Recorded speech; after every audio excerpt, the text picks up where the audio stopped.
ठरलं तर मग या मालिकेच्या येणाऱ्या भागामध्ये आपल्याला पाहायला मिळणार आहे की इकडे महिपतने खूप मोठ्या कारस्थानाला सुरुवात केलेली असते। जन्माष्टमीच्या दिवशी सुभद्रांच्या घरात कार्यक्रम चालू असतो आणि ह्याच टायमाला महिपत एक कारस्थान करणार असतो।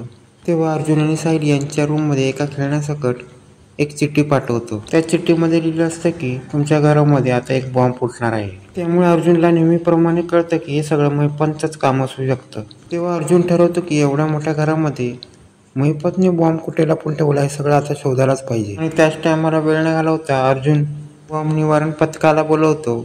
घराची तपासणी करायला लावतात।